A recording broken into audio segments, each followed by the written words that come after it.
the seniors. I met with Regan on Friday just to discuss to see what's going on programming at the senior center. Right now for programming, most of it's done by the county from like 9:30, I think, until 1, which they also have the seniors can buy meals. They run between 15 to 20 seniors a day, depending on the activity that the county is running. Our senior center portion still has, I think, Zumba on the calendar that comes in, I think, once or twice a week. And that seems to be the only programming on the city side is the Zumba, and basically it's a drop-in kind of atmosphere. For the programming, it's basically a drop-in place, social drop-in. So it would be nice that we can at least have something on our side that could be offered. To maybe bring some more seniors in to the senior center. It is open, I believe, from 9:30 to 5, Monday through Friday. So right now we don't have a commissioner. As of last week, there hasn't been one.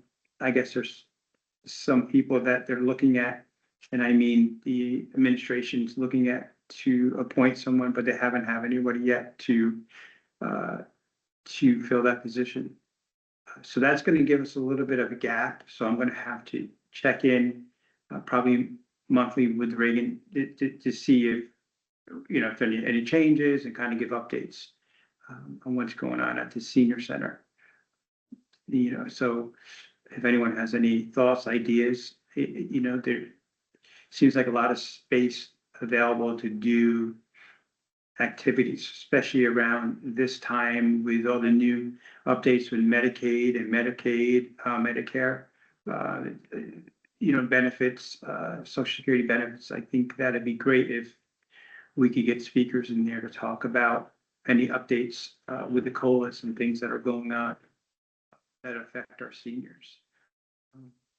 Right now, Calvin is running late, so he should be here. To your point about the programming, I don't know how often, but the healthcare consortium would be happy to come in and do some of that as a speaker. And Nina, I've talked to Nina before, Nina Benvenuto from Office of the Aging before about like if we had ideas about programming, she'd be willing to come in or help facilitate a guest person. Do you know how many members the senior center has right now? No. No, I think it's a drop-in. Yeah. But the only attendance they have is for the county program, Okay. which is run by the Office for the Aging. Okay. So that's a senior nutrition location. Okay.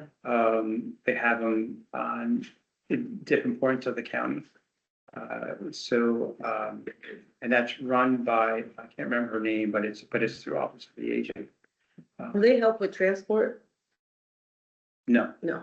I don't think they have transportation. They do, I think if they have events, Okay. but I don't think they do transportation. But if they do activities, I know the county has a bus. Okay. But it wasn't mentioned that there's any transportation, because that would be nice if they had a bus to run down to Providence, Bliss, certain time. Yeah, probably can help. Yeah, More people there. yeah, And this is the senior center at the library, right? yeah, But there is second, another one. There wasn't another help. yeah, second Okay. floor, like, Okay. yeah, but that'd be Sure. great for what Yeah. they could coordinate. I mean, they got the county bus, Mhm. that, That's what it comes, is. but that's still, I don't think it goes to the library. I think it It goes. does, it stops on, I think it does stop on Fifth. At Fifth Street, okay, yeah, Mhm. but that's just a general stop, right? Yeah, but they did say in the past that, if more than one person call and identify a need of a stop, Mm. that they'll consider the route, so. Okay. I don't know if that's still Michael, but Michael Shemidas might have more advice on that, but Is- how to make a stop. is what- Michael's not a supervisor. I know, but he, like, the resources of. the Information. process. Yeah. Well, when I try to do the same thing and they need more than, they need a good number. Mm. Because they're not gonna add a stop that's going to jeopardize the timing on the other, they said. Mm. So they would need a considerable amount of time. Yeah, I mean, people. So I try to do the same thing with my new location.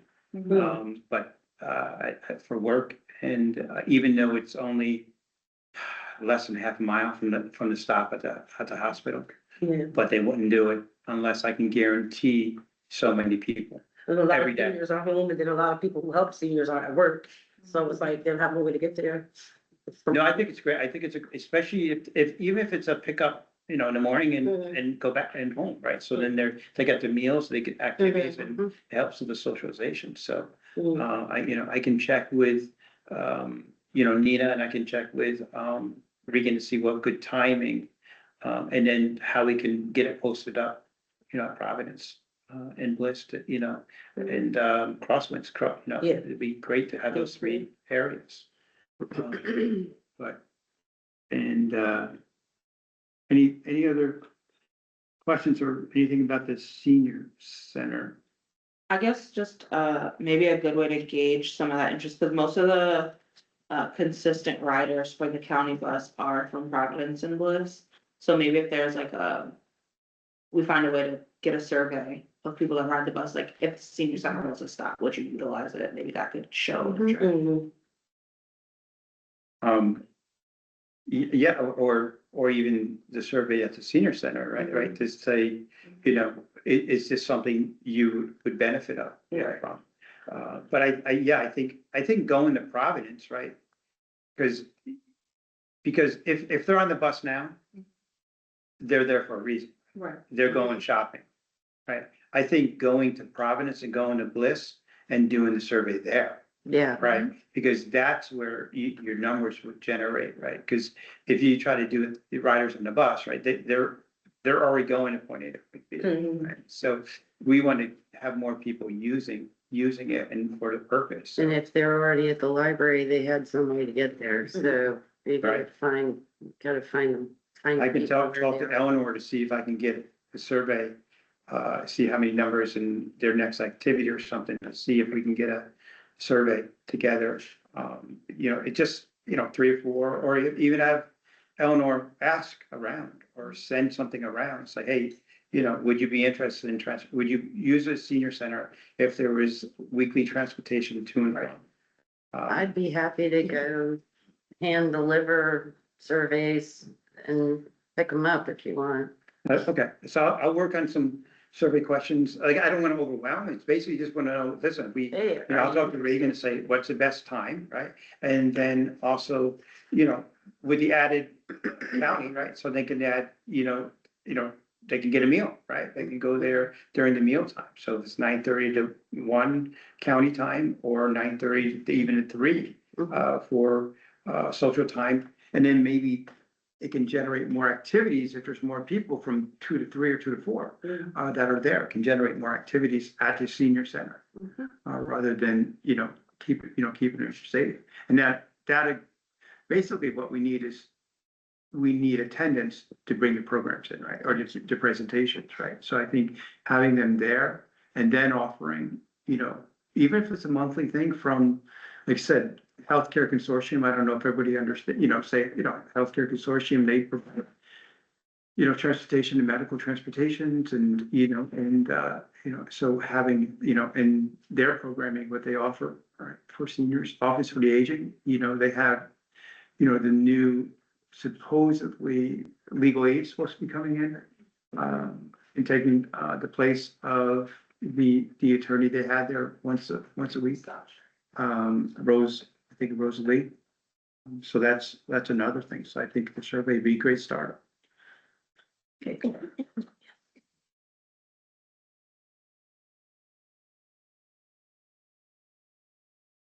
Anyone else from the, Calvin's here. So usually when I'm in meetings and people are late, they have to do karaoke, Calvin. So I can bust some grooves here for you and like,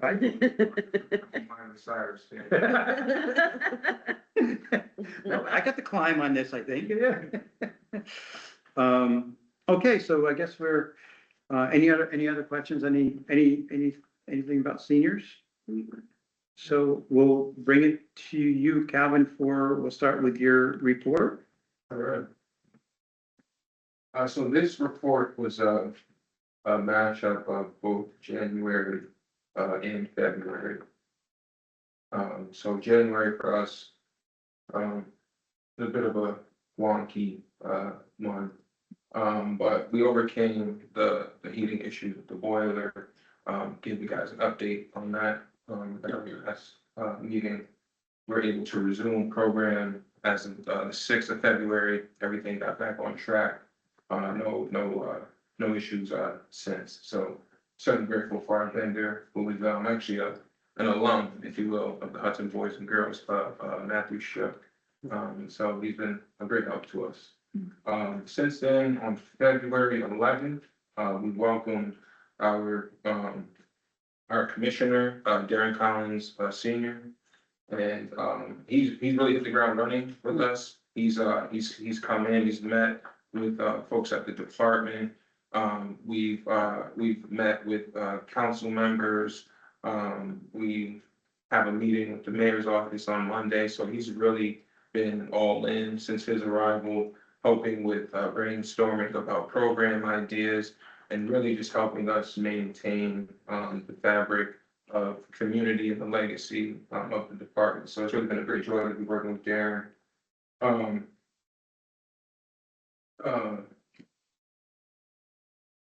we go back? Here. We wrapped up YDBL basketball as Valentine's Day last month. That was a great turnout as well, just to see the families. It's funny, you know, you may get one kid from the family, but then you have like their younger siblings, you have grandma, you have the aunties, and so it's really a family affair. And you know, we had another successful season with that. Big thank you to the district for allowing us to use their venue. Huge thank you to our sponsors. All of our coaches are volunteers. So huge thank you to our volunteers. Our referees were high school students. And so, you know, again, it's a really community effort to make that possible. Give you guys an update. At our last meeting, Columbia Kitchen helped us with getting meals to our families during our closure. So they've really been a really consistent partner with making sure that our families are getting nutritious meal.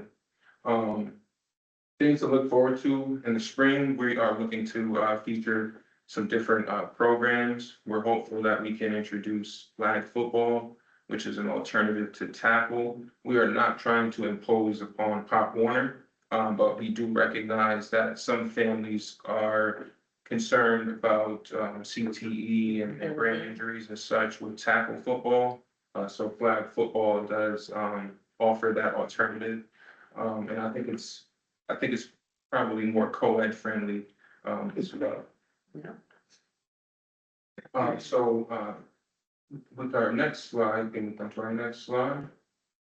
So during the break, we did during the midwinter recess for the district, we were scheduled to be closed. Typically, that gives staff the opportunity to regroup, brainstorm, collaborate, clean up the space, things of that nature. But provided we had been closed 2 weeks prior, we did pivot to feature programming during the week. And so we were able to take the kids to a field trip as well. We took the kids up to the New York State Museum, and they also went ice skating. And so at the museum, they featured the Barbie exhibit. And so that was a really fun activity for our kids. And later on in the presentation, I have a few photos about that. But again, just showing our efforts to kind of diversify the programming that we offer, pairing something both recreational and educational for the kids. Next slide. We also took some time during that break to do some staff development. We had a trainer come up from, Peekskill to talk about social emotional learning with our staff, ways to support kids in program, how to address an outburst, how to maintain, kind of not, we don't have a classroom, but I'm calling it like classroom behavior, classroom control. Just really getting a feel on the environment, maybe setting the ambiance of the room. Perhaps, you know, the lighting is a little overwhelming, or, you know, something to that effect. You'd be surprised, what kind of fits the bill for our kids. And so, again, I think a lot of that takes building that rapport to learn how to best support their needs. We also took that time to discuss, some compliance things in-house, just to make sure everyone's, records are sound, especially with, tax season upon us, making sure everything was, copacetic, both in the treasurer's office and just our in-house, compliance. We, also took that time to gear up for summer camp, believe it or not. We are in the, registration phase of summer camp. And so, with, we can move on to the next slide. This next slide just kind of, that's a recap of that week. And so, you know, as you saw, President's Day was on the 16th, so we were able to feature 4 days of programming that week. Or excuse me, 3 days of programming that week. We took that Wednesday to dive into that in-house training, as well as the social emotional learning training. And so, again, as I said, typically we would have had that week to still achieve some of those things, but provided we were in program, it was a blend of both professional development and programming. And so here, you know, some of the program highlights, in the top row, our kids were able to go over to the courthouse, actually. They featured a, Black History Month, exhibit for the month of February. So that's that top row. In the middle row here, this is the Barbie, exhibit, at the museum. To the left there, this is the Ken group. So you got your fellas in there. This is the Barbie mobile. And, they also have the carousel. And, those bigger kids are some of the, you know, they got to have a good time as well. And, actually, this kid here, that's, Naomi Jackson. She was February's both student of the month and, staff of the month. So February was a good month for her. She's been a joy to work with. And, these bottom two were photos from the ice rink. After the Barbie exhibit, the kids went ice skating at the plaza there. And on the bottom right there, that is, Chanel. Chanel is our student of the month for our 3rd through 8th group. And so, moving along, this is just an overview of the programming that we featured for the fall, provided we're coming up on the spring. Some of that is going to change a bit, but again, just to give you guys an overview of those programs, who we serve and, who's facilitating. Yes. These are photos from the art class with Joan. They were, these were some creative sculptures that the kids made, kind of mache models. And that's a very consistent group there.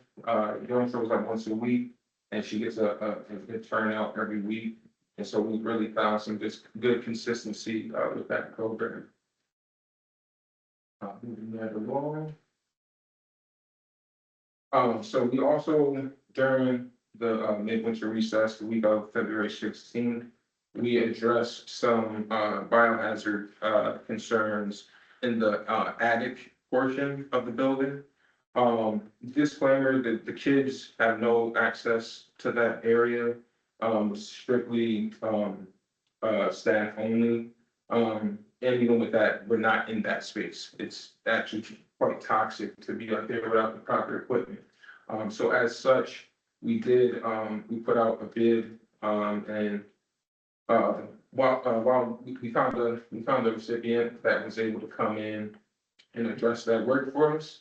And so, in these next photos, you can kind of see the before and after. So the before is on the left and the after is on the right. It's bird. That is all fecal matter and such, from birds and everything else that comes along with that. So that job took, I want to say maybe like a week and a half. But we were certainly happy, with the results. That issue has been taken care of, and, you know, we don't see this being an issue, in the future. You know, as I mentioned, we wrapped up our, YDL, basketball league. That was a great success. YDSL, sorry, the soccer league is coming up. Registrations for, well, I'm saying coming up because again, we're shifting gears and getting ready for summer camp. And so those registrations for YDSL will be made available June 1st. So leading up to that, we are working with Giannis, who is a parent of a member. He's a community member.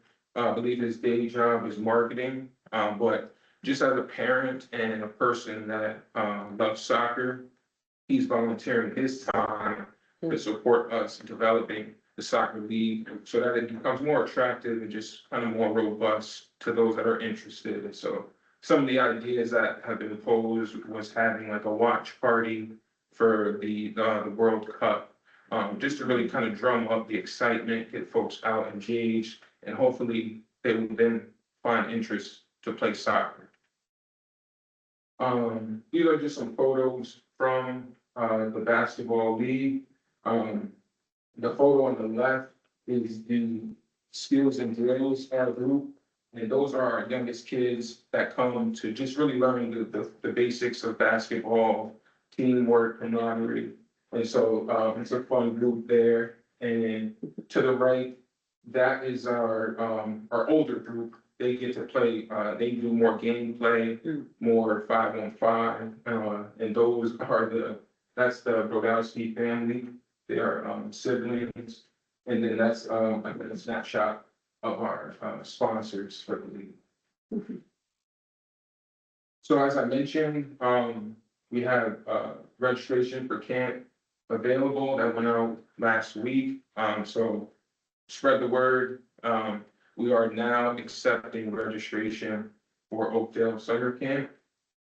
You know, we give families 6 weeks to register. That gives us just a breathing room to assess, to plan for a successful summer. And so we do encourage everyone to honor that deadline, so that their kids can enjoy camp. Calvin, sorry. Yes. Usually they apply online or can they go in person? So yes, great question. So registration is online. Okay. All registration is online. Mm-hmm. That has worked in our favor to just kind of streamline everything to the online portal. And for those that may need assistance, we do invite them to come into the center so that we can assist them.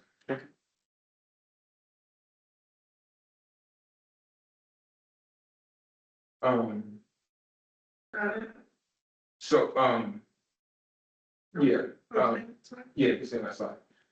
And so we will, we'll continue to, collaborate with, DSS. DSS supports us with our transportation needs. With our transportation needs, and the school district, supports us with the meals. So we'll continue with those partnerships. They've, been successful for us in the past. And, otherwise, you know, just an update that we are going to be hiring for counselors, lifeguards, bike shop apprentices, and part-time labor for Oakdale.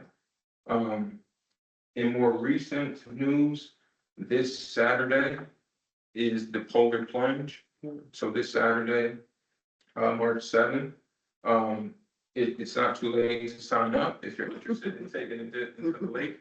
The funds go to a good cause. It's a three-way split to the youth department, the dive team, and Perfect 10. For us at the department, it helps us afford, safety materials, whether it be, AEDs to support in a, in a life-threatening, situation. And yeah, for us, we really just try to gear it towards something that can benefit the most, whether it be safety, something to that effect. What time does that start? Start? Noon, 12. 12, okay, thanks. So that is my presentation for the evening.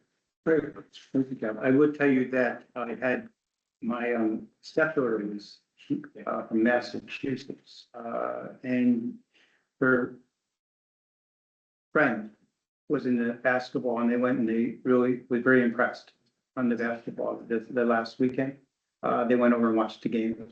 And were very impressed on Glad to hear that. on the league, especially. They don't have anything like that. Massachusetts, of course, she lives, so. Yeah, she was very impressed with that, so. Just a couple thoughts on, I don't know much about soccer, just thoughts I had. So with the World Cup, would it be a good time to maybe focus around the World Cup, maybe, and like try to do like a pre-indoor, because you don't need as many numbers in like an indoor soccer World Cup to get them interested in the June sign up, right? Even if you do like a, 4-week program, each team can be a country, right? And kind of get them interested. And I say indoor just because indoor, it's weather safe, right? And, we used to do indoor at the, high school at one point, right? So, it's just a thought, you kind of just, get the interest of the kids, right? Especially, and, you could do a good indoor program with 25 kids, right? Because you don't need as many on a team, right? 'Cause there's only 4 or 5 on kind of like basketball, 4 or 5 on each side, so. Especially since you can circle around the World Cup, Right. Emphasis of it, but, that just, well, Yeah, definitely. Yeah, I think it's a good effort to drum up some interest leading up to the World Cup. especially since your attendance has been growing with the outdoor league, Right. every year. Mhm. So I know we talked, can you speak a little about the staffing, updates? I know you spoke with Mary and everything, and, is there any staffing updates that you wanna talk about? So conversations are ongoing. And more specifically, this is about allocating funding to support, to pay the assistant director. So that discussion is ongoing. We intend to kind of dive into the depths of that at our Monday meeting. But again, I have a few strategies, if you will, to suffice, for that position. It is crucial, I think, to the overall success of the department. It does allow, some of the duties of the assistant director includes supervision of staff. And so I, being one person, my capacities are a little capped at times. And, I think to offer the most both to our staff and the kids that we serve, we are inclined to really try to find the funding for the assistant director. Again, so that we can provide a robust program to our community. And so, I am hopeful about that conversation. For me, everything leading up to it feels hopeful.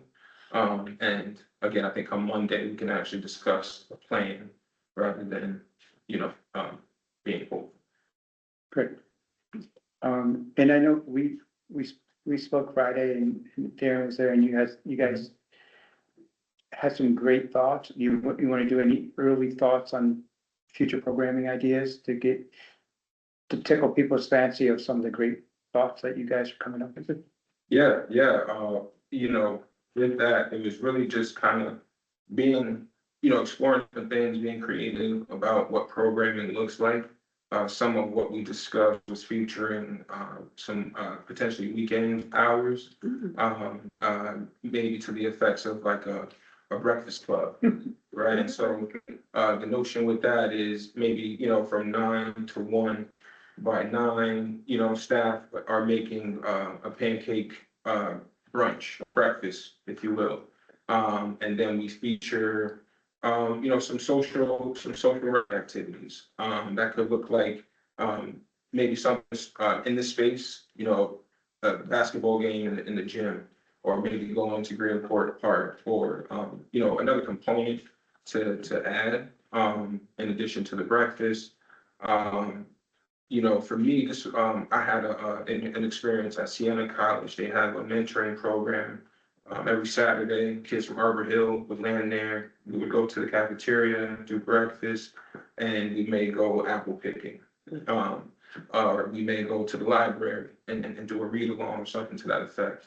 I think it builds great, I think it builds community. I think it encourages whether it's volunteers or parents to really get involved with the department, and make a contribution, whether it's to their child, or just the overall department. But I do think it's another way to really, tap into community and let folks know what we can do, here at the youth center. Another idea was, again, just exploring some of the opportunities that may be out there that can lend itself to, camping. Living in Hudson, I'll speak for myself. Growing up, living in Hudson, camping was not appealing to me, right? But, as I've grown, right, and embraced different opportunities, I've had the experience of going camping. And it is fun, it is cool, right? Being in the outdoors, the air kind of feels, and it, feels different. And, I think it's a good experience, just to expose our kids to different opportunities, different outlets. I know our program coordinator, she had an opportunity to go, Nakira, she had an opportunity to go horseback riding. That was made possible through her experiences at the Boys and Girls Club. So, again, just being creative about what we can offer our kids, so we're just not offering the same thing over and over, and, burning the kids out, let alone staff. When I worked at the youth department as a playground counselor, we actually did an overnight camping right out of there. We have horseshoed all these tents, Yeah, right? And we had marshmallows and everything, so it was really cool, because you got that spot, right. everybody got their tents, like parents came in, helped put them up and everything, so. Yeah, we kind of, took it to the woods a little bit, but we're still in the city, but. Yeah. Yeah, you could get a portable, like, a movie. Yeah, A projector, Projector, yeah. Yeah. That'd be good. Yeah, Yeah. Yeah, and, What we did in COVID, we put up a projector in our backyard. right. yeah, everybody gets scared, it's closer, it's phone call away. Just don't play Friday the 13th. But, and then, is there any other thoughts? Because you're. Yeah, so we, just kind of shifting gears a bit, there was a concern brought to my attention in regards to Oakdale Lake with the thinning of the ice, per the aerators. It was, brought to my attention that some folks were fishing or attempting to fish, on the water. Once we were aware of that, we took immediate measures to put up, signage of, we put up an English version, a Spanish version, and a Bangla version, along the entrance, at Oakdale. Again, just to prevent folks from going on the ice, and then also giving, HPD an opportunity to enforce, said, expectation. We hate to have anyone, have an accident on the ice. And so, it may, yeah. It's kind of, one thing I have to say that, but we really had to put up the signage to let folks know to stay off of the ice, and it's really not safe to be out there. Yeah, it is tricky because it's been so cold and people think it's thicker than it is, especially with the aerators in there, you know, so. But, yeah, but that's great. You addressed it very quickly. I'm very, very happy with that. I just have a question. If Hudson wins their game, do you guys plan on going up Saturday? Oh, great question. So we're hopeful that we can, organize a charter bus to support, to support our own. Keith Robinson is a kid that is often, at the department, Gannon, pretty much. Edge? Coach Hedge, yeah, I was gonna say the whole team, pretty much, they are members of the department. And we want to support them, right? They are in one way or another our champions, right? And so we are looking to see how we can afford that. It may be a collaboration, with Promise Neighborhood. But our intention is to go and support. When would they know tonight? Yes, it's pending on tonight's win, Yeah. yeah. Yeah, they're about to play. 20 minutes. Okay. Any other questions from the council or? I don't have any questions. Actually, what is the, One more. do you Okay, have the go. summer youth employment too, or just through this year? Like, what's the training look like for summer new staff that you're getting for Oakdale? What does the training look like? Yeah, So training takes place the week prior to camp. So that whole week, we have a robust training schedule. We go over CPR, AED, first aid. We go over leadership and kind of management of groups. Yeah, I can share that with you. It's a full Yeah. week of training. Again, the week prior to camp, so that way, hopefully it's still relatively fresh, in the minds of our counselors. I was wondering because if there were sections of the training that could be applicable to like all summer youth employment kids, that maybe you could charge a fee to like the overall workforce to make some money back, like maybe a CPR course, maybe Yeah. it's just like overall leadership Mhm. stuff that they could get for on-the-job training as being first-time staff. Cause I know a lot of the kids get placed in, some of the programs have that training, some of them are just like one-off, like internship type situation. So I was just wondering if there's parts of your training that you could open. Yeah, I mean, To other teams. I'd love to kind of, just review what we have and maybe figure out perhaps what we can, implement to then feature that to other, other organizations. Well, a lot of that training is mandated because you have to do your safety plan through DOH, right? Because your Oh, DOH, yeah, everything's through the property, yeah. Right. Everything's through the right, department. so they kind of dictate a lot of that safety plan that you, for your training, right? That you Mhm. have to cover through the Yeah. safety plan. Yeah. The vigorous safety plans, yes, yeah, for sure. The other part that I wanted to mention relative to our closure that took place in January, our contingency plan. So ultimately, what that means is if ever a situation like that were to occur, again, at the department, mechanical issues, what have you, our plan is to shift to the central fire station. So that's the fire station nearest Oakdale. So essentially what that would look like is if the youth center was not accessible for one reason or another, we would then just pivot programming to the central firehouse. Our littles at the library would remain at the library, and we would just kind of follow suit with the things that we've been doing already in terms of our phone tree, if you will, with notifying the district, our bus company, our food vendors about that change in venue. And so I was able to have a great conversation with Sean Hoffman at the fire station, and he was fully supportive of us using this space if need be. Great, look at you go. Do you sleep? When I can. Okay. Anything else from the council? Is anyone online? Okay. Any public? No, there's no interest. Right. There's no fee. Well, thank you, Calvin. Thank you. That was good. Thank you, Calvin. My part. Yeah.